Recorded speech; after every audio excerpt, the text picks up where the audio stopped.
Bendito seja o nome do Senhor Jesus. Eu quero te convidar a abrir sua Bíblia no Evangelho de Mateus, no capítulo de número 7. Bendito seja o nome do Senhor Jesus. A partir do versículo de número 24.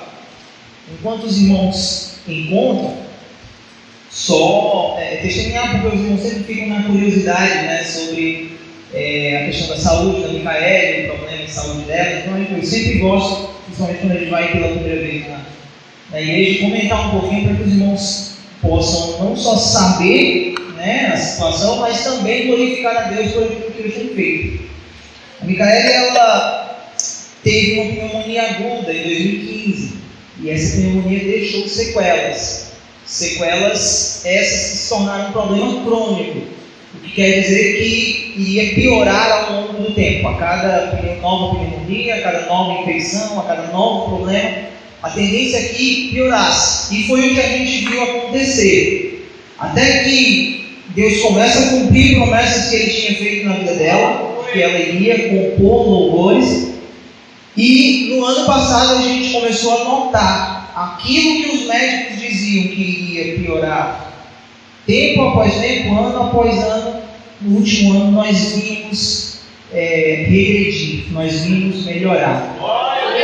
E eu quero aproveitar e dizer, eu não sei definitivamente o que você tem passado na sua casa, na sua família, no seu emprego, onde quer que você esteja. Eu não sei aquele problema impossível que você tem colocado diante de Deus. Eu não sei aquela dificuldade que você tem colocado diante de Deus, nem aquilo que o homem disse ser impossível, que o médico disse ser impossível, que a situação disse ser impossível. Eu não sei. Mas de uma coisa eu sei, e eu vim aqui para dizer isso, que Deus ainda é Deus. E que a palavra final ainda está na boca dele. Que o poder de todas as coisas ainda está em suas mãos. Que ele tem o controle de toda a situação nas mãos dele. Bendito seja o nome do Senhor Jesus Cristo. Mateus, capítulo 7, versículo 24, está escrito assim: portanto, todo aquele que ouve estas minhas palavras e as pratica, será semelhante ao homem prudente, que construiu a sua casa sobre a rocha. Desceu a chuva, transbordaram os rios, sopraram os ventos, bateram contra aquela casa. Contudo, ela não caiu. Diga comigo, não caiu. Porque estava edificada sobre a rocha.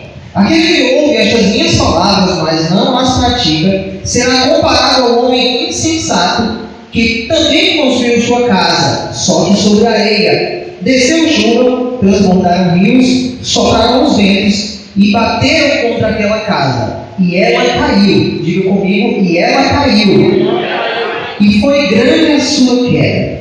E terminando Jesus de proferir essas palavras, as multidões ficaram maravilhadas com seu ensino, porque ele as ensinava como quem tem autoridade e não como os mestres da lei. Curva a sua cabeça e peça para Deus falar com você essa noite. Senhor, meu Deus e meu Pai, Deus de poder e de grande glória, nós estamos, Senhor, acima de tudo na sua presença, querendo dizer, Senhor, que Tu és santo, fiel e poderoso. E por isso, meu Pai, eu te peço, não por Tua palavra, porque Tua palavra é poder. Eu te peço por nossas vidas. Abre, Senhor, os nossos corações. Abre, Senhor, o nosso entendimento. Abre, Senhor, a nossa mente para entender, compreender a Tua palavra e poder vivenciar o poder da Sua presença em nossas vidas, em nome de Jesus. Amém. E graças a Deus. Eu vim pensando sobre o que eu ia falar essa noite. É nítido que existe uma grande responsabilidade, principalmente por sermos novos. Nós somos casados há 6 anos, né? Vai fazer 6 anos agora em agosto. E recai a responsabilidade, um acúmulo de responsabilidades. A palavra de Deus, por sermos novos, por termos muita coisa ainda para aprender, é verdade. Mas eu posso garantir uma coisa para os meus irmãos: Quando a gente para observar os famosos votos que são feitos no momento do casamento, na riqueza, na pobreza, na saúde, na doença, e todos os votos, é nítido que a gente se compromete com o nosso cônjuge em todos esses momentos, mas que nem todos os casais vão passar em todos esses momentos. É bem verdade que muitos casais não vão enfrentar situações de crise financeira ao ponto de estar no estado de pobreza, na riqueza e na pobreza. É nítido que nem todos os casais vão ter que vivenciar na doença. Muitos casais vão passar a vida inteira sem ter que vivenciar essa situação. E eu glorifico a Deus, porque apesar de sermos novos, Deus nos deu a oportunidade de viver na doença. Eu já casei com a Micaela assim, enferma. Com menos de um ano de casado, a gente ficou internado no Hospital do Coração durante quase 2 meses. Nesse período, eu tive que ser exposto a uma situação de cuidar dela, de amar ela, de proteger ela naquela situação, de estar com ela em todos os momentos que a gente passou naquele internamento. E eu pude ver que Deus me deu a oportunidade de viver esse momento que muitos não vão ter. A oportunidade de viver com seu cônjuge. Como eu disse, nem todos vão passar por situações de doença. Talvez mesmo que passem, mas não tão graves ao ponto de participarem do internamento. E naquele internamento, e eu deixei isso para os meus irmãos, eu vi pessoas morrendo ao nosso lado. Eu vi casais terem o seu ponto final, até que a morte os separe.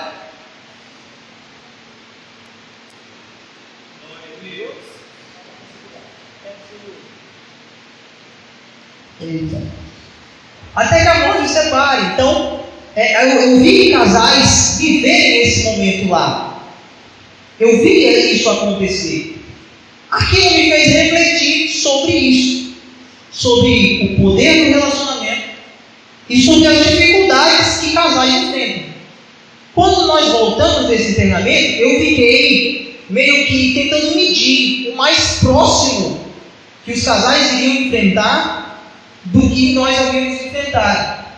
E nessas minhas muitas reflexões nasceu aquilo que foi a realização de um sonho para mim, mas que também eu tenho usado para casais como ferramentas para lidar com certa dificuldade, que foi o meu primeiro livro. Eu realizei o sonho de escrever o meu primeiro livro e foi sobre essa perspectiva, sobre relacionamentos. E mais especificamente sobre conflitos. Porque para mim nada desgasta mais o casamento do que conflitos. Do que aquelas brigas que acabam machucando. E que ao longo dos meus estudos, muitas vezes não são resolvidos. Eles são apenas ignorados. Simplesmente passa 1 ou 2 dias e você ignora o conflito. Ignora o problema. E vai vivendo. O problema dos conflitos ignorados é que, como eles não foram resolvidos, eles vão vir à tona em um futuro próximo. Isso acaba colocando o casal dentro de um ciclo de conflitos, de tal forma que a cada conflito, o casamento se desgasta cada vez mais, o relacionamento se desgasta cada vez mais, e a cada conflito ele vai ficando cada vez maior. Isso vai desgastando o sentimento tão lindo e tão puro que é o amor. E vai desgastando o relacionamento. Poucos relacionamentos conseguem sobreviver a ondas e mais ondas de conflitos. Então, quando eu penso no que eu vou falar essa noite, dentro de tudo isso que nós vivemos e de tudo isso que aconteceu com a gente, eu não poderia falar sobre outro tema senão sobre os conflitos. E a grande verdade é que a gente se questiona: seria possível um casamento existir sem conflitos? Seria possível acabar de vez com os conflitos dentro do casamento? Você vai aprender essa noite que não só é possível isso acontecer, como também é simples. E a minha ideia, e eu quero que você entenda isso antes de eu dar início ao que eu tenho para entregar essa noite. Eu quero que você entenda que a maior força e o maior poder que existe na Terra, no mundo, é o poder do conhecimento. Eu quero que você entenda que recursos, se você perde, você recupera em outro momento. Eu quero que você entenda que situações você perde tempo, você perde e você consegue recuperar em outro momento. Eu quero que você entenda que coisas materiais se perdem, mas você consegue recuperar em outro momento. Mas o conhecimento adquirido, aquilo que você aprende, você não há ainda tecnologia no mundo capaz de te fazer esquecer. As experiências que você vive, elas ficam gravadas na sua mente e nada pode tirar. Esse é o maior poder que o mundo pode ter. Esse é o maior poder que o ser humano tem. É o poder do conhecimento. Agora, conhecimento por conhecimento não faz absolutamente diferença nenhuma na sua vida. Saber é uma coisa. O que vai fazer a diferença é o conhecimento que você coloca em prática. Eu quero que você passe por essa reflexão, porque é importante. Você vai aprender coisas essa noite, mas se você não colocar em prática, não vai mudar nada. Nós estamos cheios de pessoas na sociedade com um nível altíssimo de conhecimento, mas não conseguem causar nada, não conseguem criar nada de importante na sociedade, não conseguem fazer nada. Se só o conhecimento mudasse, nós teríamos uma sociedade cada vez mais evoluída. Só que está acontecendo absolutamente o contrário.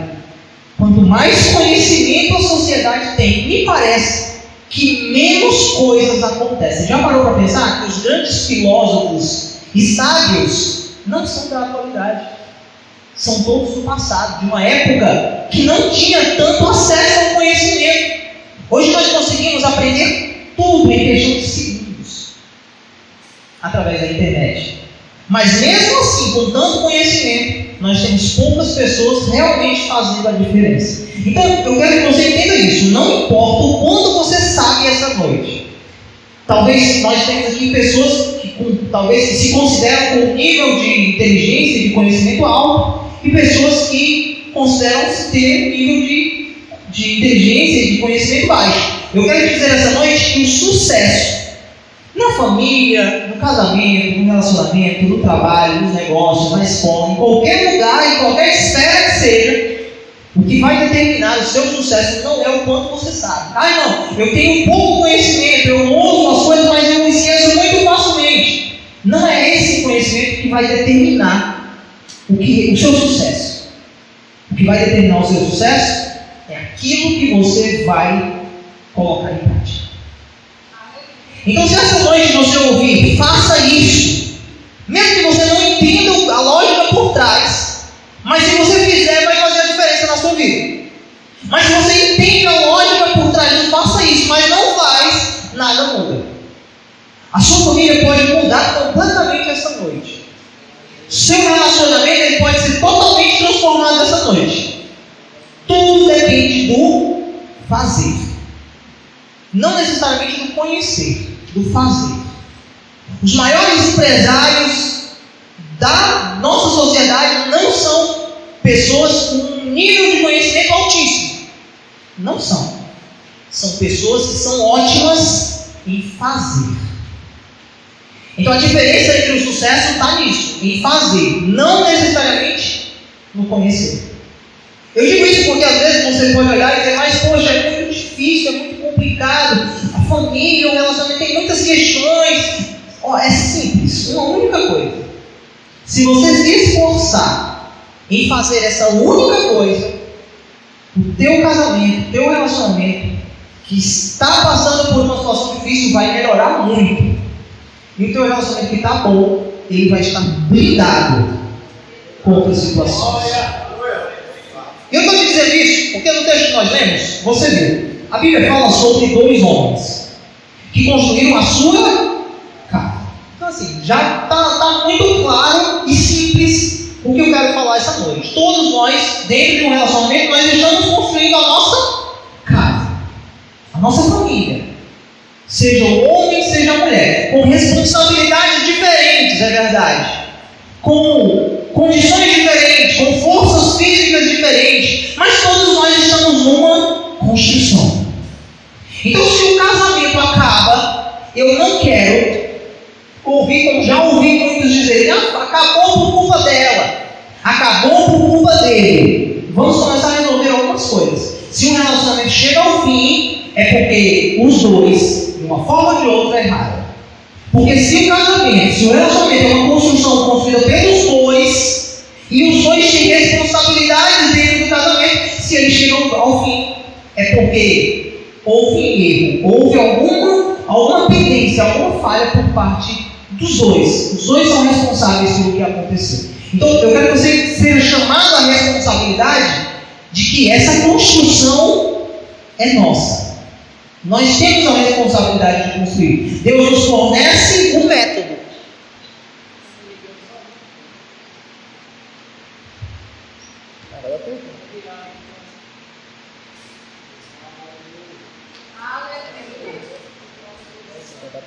Acho que é bateria. É bateria, né?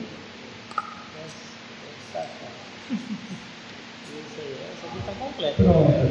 Deus nos fornece o método. Deus nos fornece as ferramentas. Deus nos fornece tudo o que nós precisamos para um relacionamento, para um casamento de sucesso. Só depende de nós colocarmos em prática. Os dois homens, eles construíram, a lógica por trás do texto é que eles construíram o mesmo prédio, que eles usaram as mesmas ferramentas, que eles usaram os mesmos materiais, que eles usaram as mesmas técnicas, que eles tiveram o mesmo nível de profissionalismo.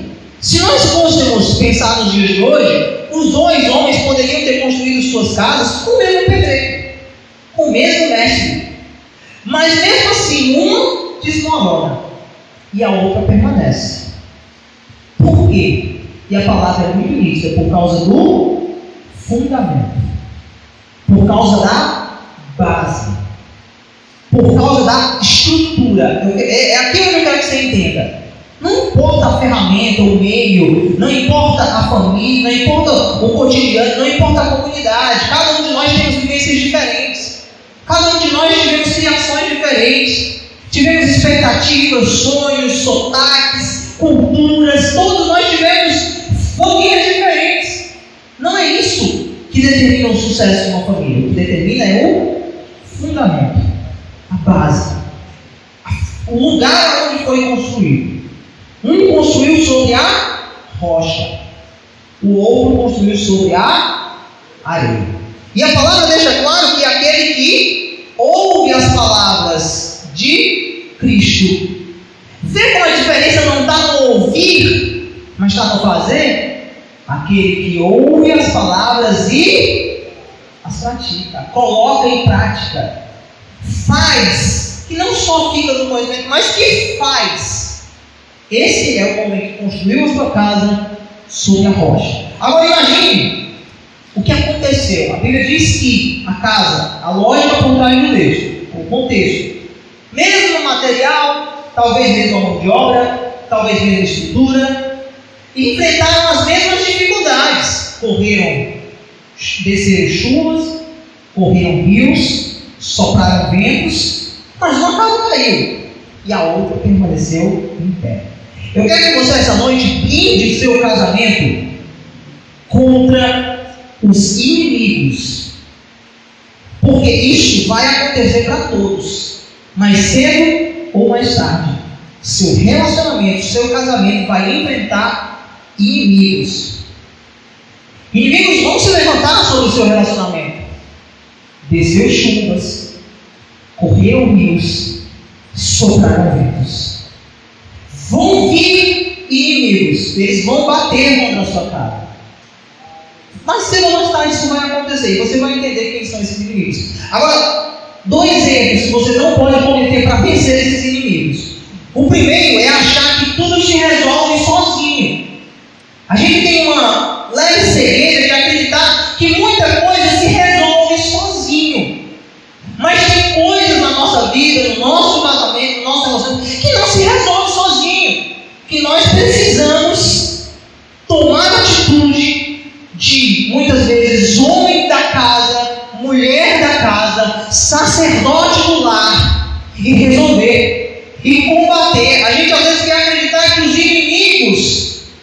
Eles vão cansar e vai se resolver sozinho. Muitas vezes não. Muitas vezes nós precisamos lutar contra eles. Muitas vezes nós precisamos batalhar com todas as forças que nos restam contra esses inimigos. Não se resolve. Imagine que Davi tivesse passado na beira do acampamento e tivesse acreditado que ia se resolver sozinho a questão com Golias. Não ia. E era o que o exército estava fazendo. O exército estava em braços cruzados esperando que a situação se resolvesse sozinho. Mas eu quero te dizer essa noite que você muitas vezes vai precisar de coragem, de ousadia para resolver os problemas, para resolver e combater muitos inimigos que vão se levantar contra o seu casamento, que vão se levantar contra o seu lar. E isso tanto faz, homem ou mulher. Vão haver dificuldades e você precisa estar preparado. Lembra de Davi? Davi olhou para um lado, olhou para o outro e disse: covarde não, eu vou. Ele tinha menos capacidade, menos conhecimento em guerra, menos condição, menos força, mas ele disse: eu vou. Guarde isso. Deus jamais dá privilégios ou prioriza a força física. Deus jamais dá privilégios e prioriza a força intelectual. Não. Ele prioriza e dá privilégios para quem é ousado, para quem tem coragem, para quem é valente, para aquele que arregaça as mangas e luta contra aquilo que tem que ser lutado, que batalha contra aquilo que tem que ser batalhado. Deus, Ele olha para corajosos. Lembra de Gideão, né? Quem é covarde e medroso, volte. Deus tem negócio com corajosos, que estão dispostos a lutar, que estão dispostos a correr muitas vezes risco de vida, mas para lutar por sua casa, por sua família, pelos seus. Segundo erro que você jamais pode cometer: menosprezar o mundo espiritual. Deixa eu te dizer uma coisa: não é porque a gente está no mundo físico que tudo se vence fisicamente. Não, tem coisas que se vence com armaduras, com ferramentas, com armas espirituais. Sabe por que a nossa sociedade está indo de mal a pior? Porque cada vez menos pessoas estão entendendo o mundo espiritual e vivenciando experiências espirituais. É por isso que famílias estão se degradando. É por isso que a nossa sociedade está se autodestruindo, porque estão negligenciando o mundo espiritual. Então, não cometa esses erros. Não ache que vai se resolver sozinho. Tem coisas que você precisa lutar. E não menospreze o mundo espiritual. Todos nós temos um lado físico e um lado espiritual. Eu me lembro de uma certa história que meu pai contou muitas vezes, de um homem que todo final de semana levava para a feira 2 cachorros, um preto e um branco. E ele apostava nos cachorros. Ele dizia: hoje o preto ganha. E as pessoas apostavam, às vezes no branco, às vezes no preto. E toda a vida o dono ganhava. Se ele dizia que o preto ganhava, o preto ia ganhar. Se ele dizia que o branco ia ganhar, o branco ganhava. E uma vez perguntaram para ele: qual é o segredo? Como que você sabe quem que ganha? Toda a vida você acerta. Como que você sabe? Aí ele disse assim: eu vou te contar um segredo. Quando eu quero que o preto ganhe, eu alimento o preto. Eu dou mais comida para o preto. Eu dou ração para o cachorro preto. Eu cuido a semana inteira. Eu dou mais cuidado e mais atenção para o cachorro preto. Quando eu quero, e se eu quero que o branco ganhe, eu faço o contrário. Eu não dou ração para ele. Eu alimento ele mal. Eu não cuido bem dele. E, consequentemente, o cachorro que tinha mais atenção, que tinha mais alimento, que tinha mais provisão, sempre ganhava. Eu quero que você entenda isso. O mundo físico não pode interferir no mundo espiritual. Já o mundo espiritual pode interferir no mundo físico. E eu quero que você entenda: se você quer ganhar a batalha com armas espirituais, você, como esse dono dos cachorros, precisa alimentar mais a sua vida espiritual. Se você quer que a carne perca, não alimenta ela. Se você quer que a carne seja derrotada,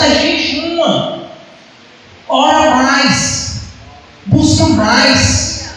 Se você quer vencer desejos, se você quer vencer tentações no mundo físico, você precisa deixar a vida física mal nutrida e alimentar mais a vida espiritual. Fortalecer mais o seu espírito. Lembra do que a palavra diz? A carne é fraca, o espírito está pronto. Um pouquinho que você alimenta ele já é o suficiente para ele fazer a diferença na tua vida, na tua casa e na tua família. Então guarde isso, alimente sua vida espiritual, para que a sua vida física padeça e o seu mundo espiritual vença. E lembre, o mundo espiritual pode interferir no mundo físico. Logo, doenças, depressão, ansiedade, dificuldades financeiras, dificuldades na família, pode simplesmente ser resolvido se você usar as ferramentas espirituais. Se você alimentar mais o seu espírito, a vida espiritual, você tiver com o espírito forte, ele pode vencer qualquer dificuldade, qualquer situação física que você enfrentar. Entendido o jeito errado de tentar combater esses inimigos, nós vamos agora entender quais são os inimigos e qual é o jeito certo de vencer eles. Nós temos 3 inimigos: a chuva, que bateu contra aquela casa, deixa que nós lemos, os rios e os ventos. 3 inimigos diferentes. O primeiro inimigo, quando a gente tenta analisar de forma lógica e contextual, são os inimigos naturais. São coisas naturais que você vai enfrentar na vida, que vão bater contra a sua casa, que vão vir contra a sua família. Se você não está passando por enfrentando esses inimigos naturais, se você ainda não está enfrentando, desenvolva experiência e ferramentas para enfrentar eles, porque mais cedo ou mais tarde eles vão vir. E você precisa estar pronto para enfrentá-los, para que a sua casa não pereça. Quais são? Eu separei aqui 2 exemplos. Não tem como eu dizer que é isso, não dá. Você precisa desenvolver o conhecimento e entender. Sabe, um profissional, ele entende, por exemplo, um pedreiro, ele chega na casa, ele olha uma rachadura, ele sabe se aquela rachadura, por experiência, ele sabe se a rachadura, ela vai apresentar algum risco para casa. Só de ver. É incrível. Para mim, a rachadura é tudo igual. Mas para um pedreiro profissional, ele olha e ajeita logo essa daí. Ou porque é na vida, ou porque está atravessando a parede inteira. Mas ele consegue perceber. Então eu quero essa noite te instruir para que você esteja preparado para quando o inimigo natural se levantar, você é natural, isso aí é inimigo natural, e usar as ferramentas corretas para vencer. 2, para você entender, são coisas naturais, que não precisam de influência. Doenças são inimigos naturais, que pode vir mais cedo ou mais tarde, de uma hora ou outra. Pandemia aí para nos ensinar isso. Não importa a saúde que você tenha, porque uma hora você adoece. É possível, é natural, não tem como lutar contra isso. Outro inimigo natural que pode se levantar: problemas financeiros. Todos nós estamos sujeitos a esses problemas. Todos nós estamos sujeitos a esses inimigos. São inimigos naturais que podem acontecer. São as chuvas do texto que nós lemos. O segundo tipo de inimigo são os rios. São inimigos externos que vêm de fora, que nos atingem por fora e que tentam abalar a nossa casa muitas vezes. São problemas muitas vezes, citei aqui 3 exemplos, familiares. Acontece de você casar e é normal o seu pai ou a sua mãe ter 1 milhão de opiniões. Casais casaram recentemente, são novos, talvez passaram por isso. Seu pai tem uma opinião sobre o canto onde o móvel ia ficar. Não bota aí não, porque nessa parede aí molha. Não, bota aqui que vai ficar melhor. São externos. E nada de errado, é o cuidado de pais. Mas se nós não tivermos cuidado, eles essas situações externas podem começar a bater contra a casa. E às vezes para você está tudo bem, é sua mãe falando, mas para o seu cônjuge não. Para o seu cônjuge pode ser que não, vai ser do meu jeito. Pode ser que para ele sinta como uma intromissão. E você precisa estar preparado para lidar com essas situações. Inimigos externos, muitas vezes emprego. Às vezes um emprego que acaba determinando um horário diferente. Um horário diferente para entrar mais cedo, ou entrar mais tarde. E acaba causando um desconforto no casamento. Acaba mudando muitas vezes com a rotina do casal. Acaba muitas vezes causando desconforto na família. E você precisa estar preparado para lidar com isso. Lidar de forma crente, de forma cristã, de forma adulta. Outro inimigo externo que eu separei, muitas vezes, seduções. Seduções com vícios. Seduções, muitas vezes, de tentações mesmo. De situações que o diabo acaba tentando inflamar na sua vida lá fora. E que pode colocar em xeque o seu casamento. E você precisa estar preparado para essas situações. E vamos ser sinceros, já diz o ditado: você não pode impedir um pássaro de voar na sua cabeça, mas você pode impedir ele de fazer um ninho na sua cabeça.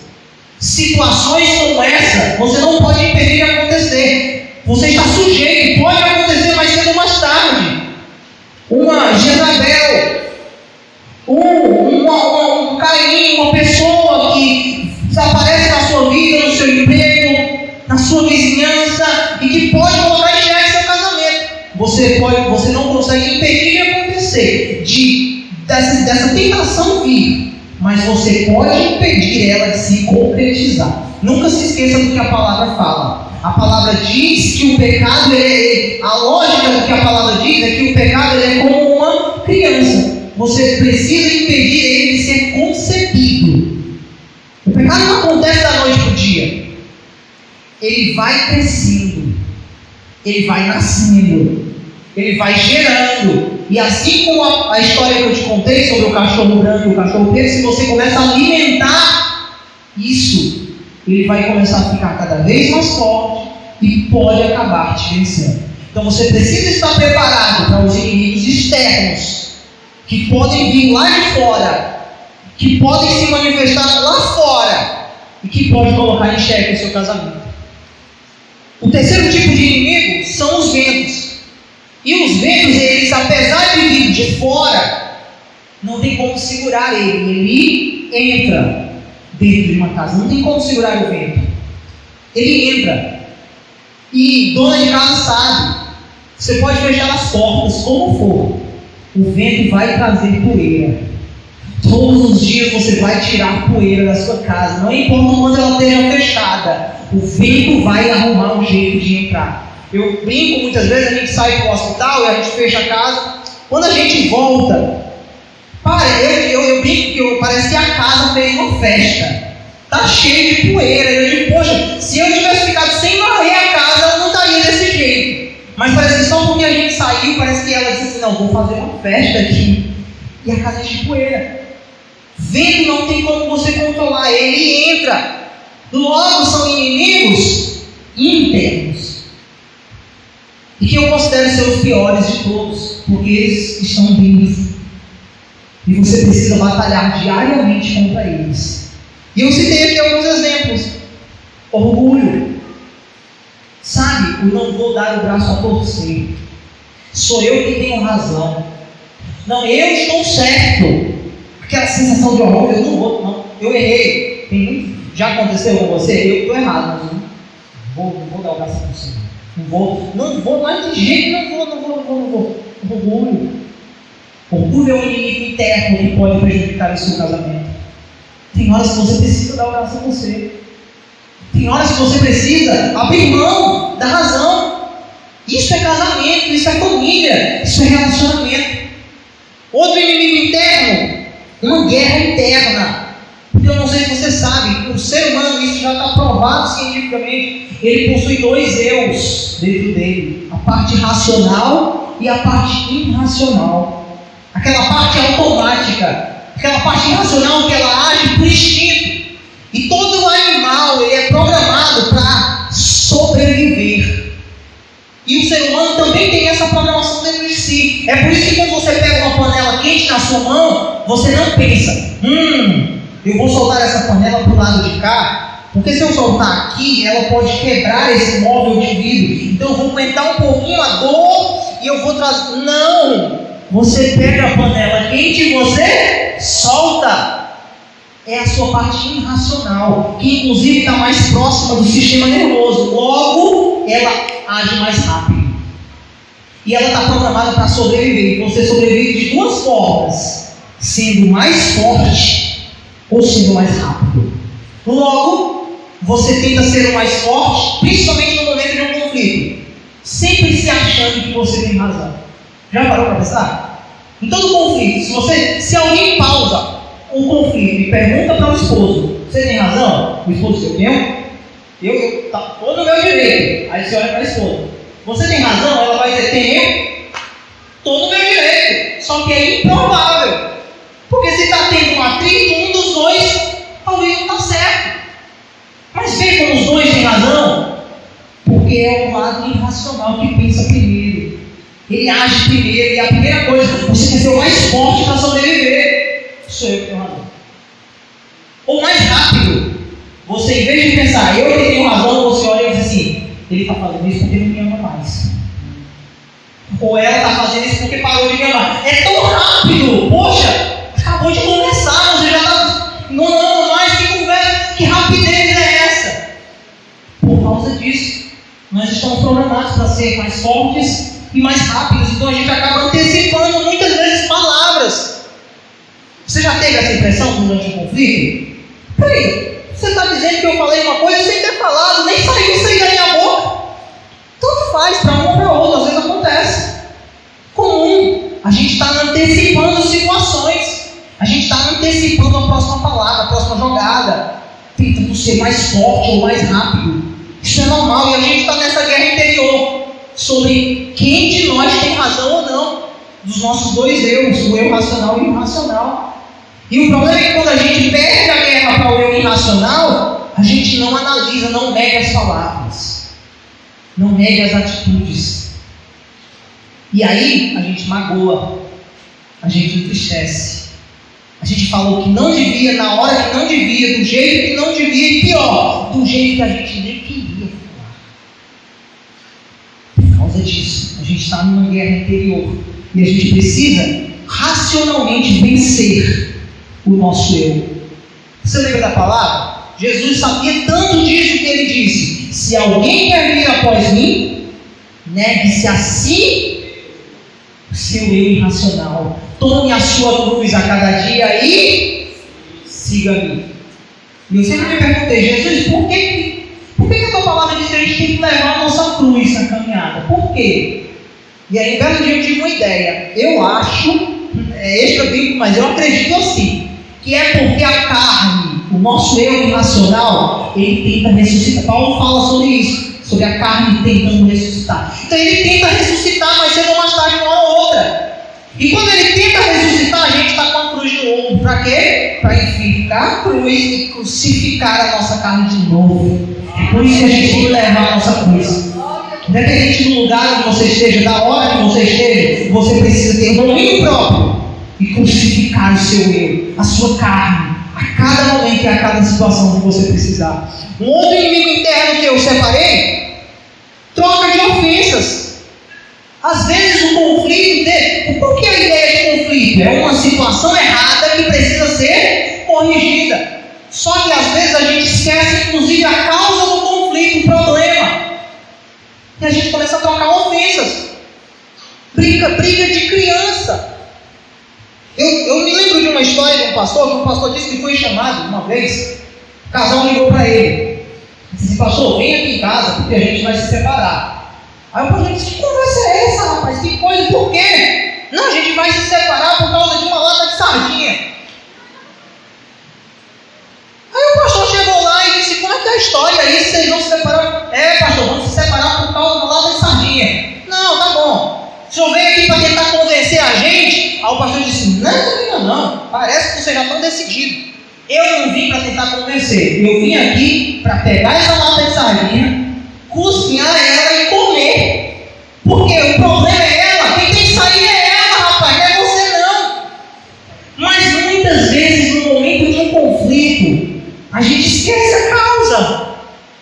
E a gente começa a transformar numa briga no ringue. E se alguém entra na hora e diz assim, por que você estava brigando? A gente olha assim, sabe que eu nem lembro mais direito por que era?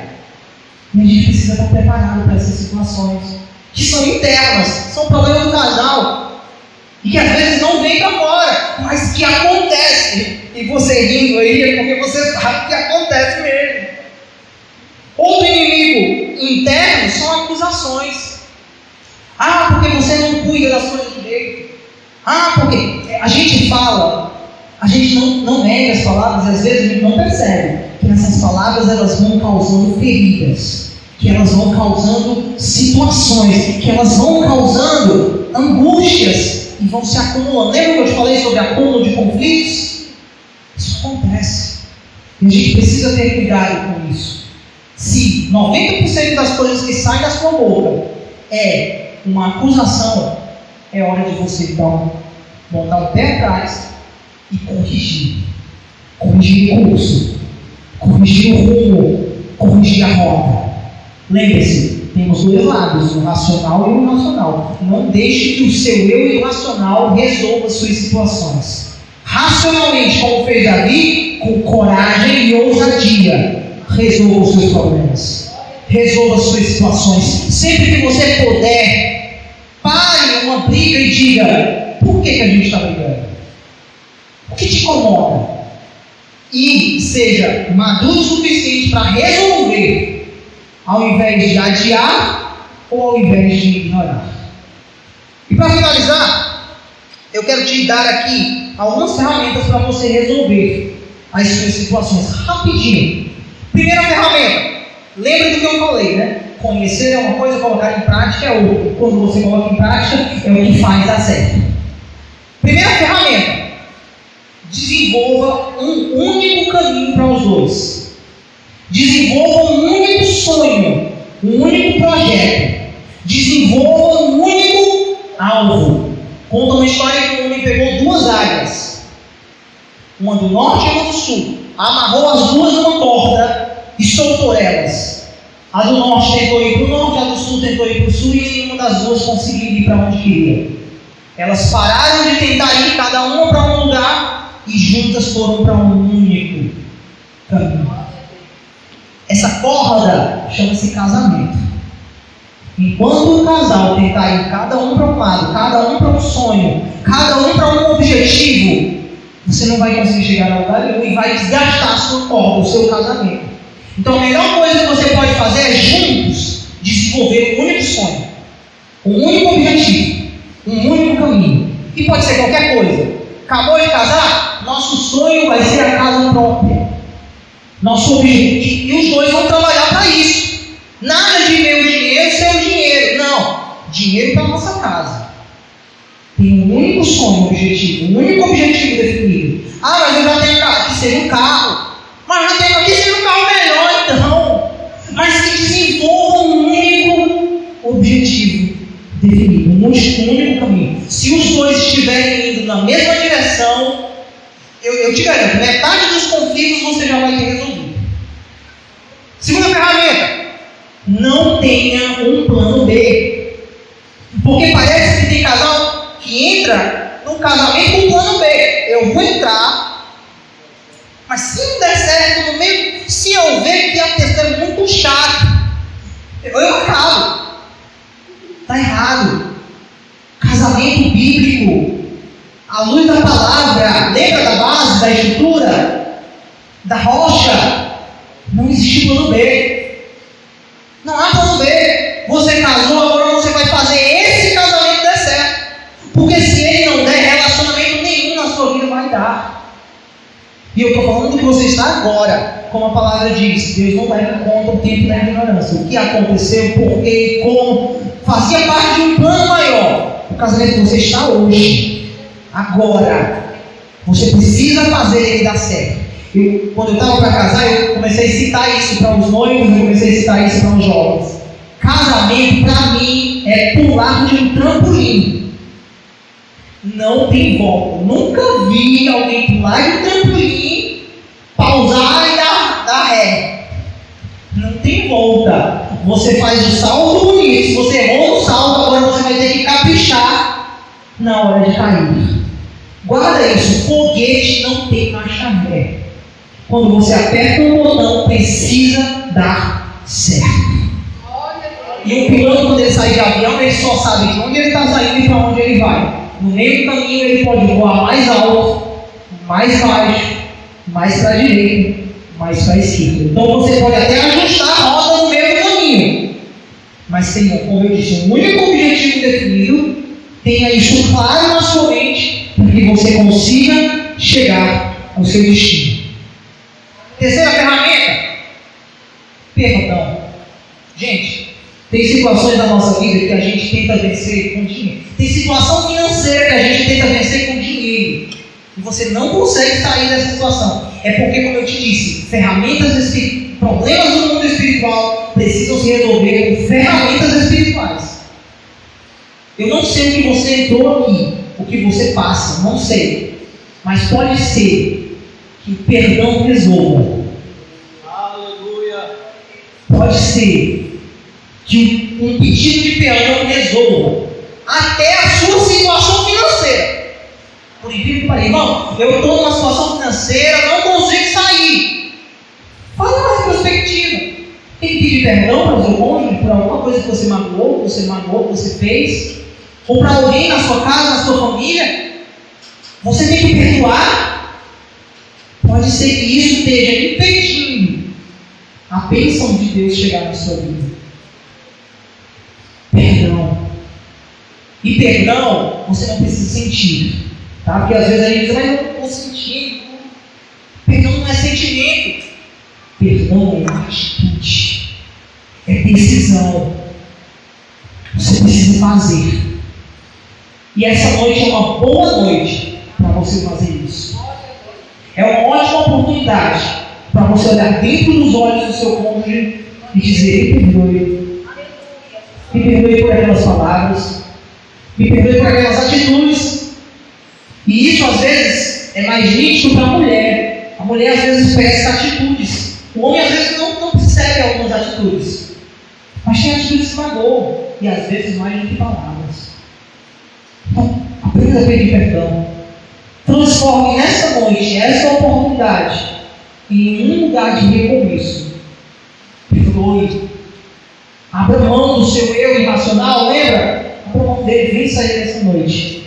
Com ousadia, com coragem. Vença. Vença. Eu não sei, talvez vício. Vença esse vício com coragem, com ousadia. Acabe com ele, desfaça. Um vício que está acabando com o seu casamento, que está acabando com o seu relacionamento. Acabe com ele. Vença ele. Jogue fora. Mas tenha coragem. Tenha ousadia. Tenha força. Tenha fé. Eu quero te convidar a ficar de pé essa noite. Eu quero fazer uma oração rápida por sua vida, por sua casa, por sua família. E eu quero finalizar com isso, pedir que você guarde isso essa noite.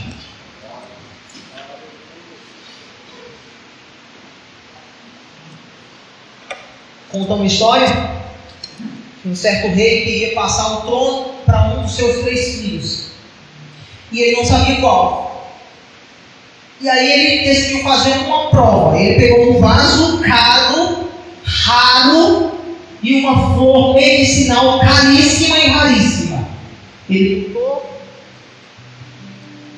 Deve ter descarregado também, né? Está piscando a bateria? Ele botou um vaso com a. Eu pedi para você falando sobre excelência aí. Vamos lá.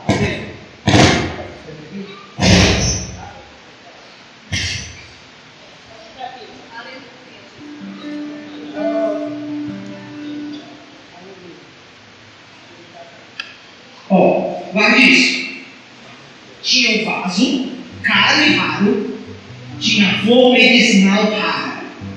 O pai olhou e disse assim, ó, um de vocês três vai ser o rei. Eu vou dar o reino para o meu filho que resolver o problema que eu tenho. O filho que resolver vai ser o novo rei. Os três disseram, diga aí qual é o problema que a gente vai resolver. E aí o pai disse, o problema é esse vaso e essa flor.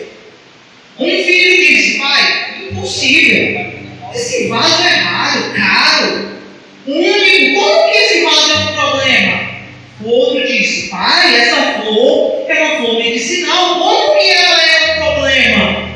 O terceiro filho mais novo foi lá, pegou o vaso, flor, jogou no chão e pisou em cima. Aí o pai, os outros meninos brigaram. O pai apartou e disse, eu já tenho rei. Vai ser o filho que quebrou o vaso e a flor. Um dos meninos disse, pai, isso é doido, o senhor vai dar um reino para uma pessoa que não sabe reconhecer o valor do vaso. O outro disse, o senhor vai dar um reino para uma pessoa que não reconhece a importância dessa flor. O pai disse, não, eu vou dar o reino para um filho que quando vê um problema, não importa a beleza, não importa a importância, a raridade e nem o quanto é importante. Problema é problema. Só tem um jeito de resolver. Tem que destruir. Eu não sei o que pode ser o problema na sua vida. Talvez ele seja bonito. Talvez seja raro. Talvez seja único. Mas se é problema e está atrapalhando, só tem um jeito de resolver. Tem que destruir. Então faça essa reflexão nessa noite. Todos nós talvez temos um vaso que a gente guarda às vezes lá no porão do nosso coração. E a gente esconde porque a gente tem vergonha. Mas se é um problema, tem que ser destruído. Feche seus olhos, deixe eu orar por sua vida, por sua casa, por sua família. Senhor, meu Deus e Pai, Deus de poder e glória, eu reconheço, Senhor, a sua presença, a sua glória, a sua graça essa noite. E te peço, meu Deus, em nome de Jesus, visita cada lar, cada casal, cada família, dá força para vencer os inimigos, dá ousadia para acabar com os problemas. E em nome de Jesus, eu profetizo que sairão desta noite, deste lugar, mais fortes, mais valentes e mais vitoriosos. No nome de Jesus. Amém. E graças a Deus.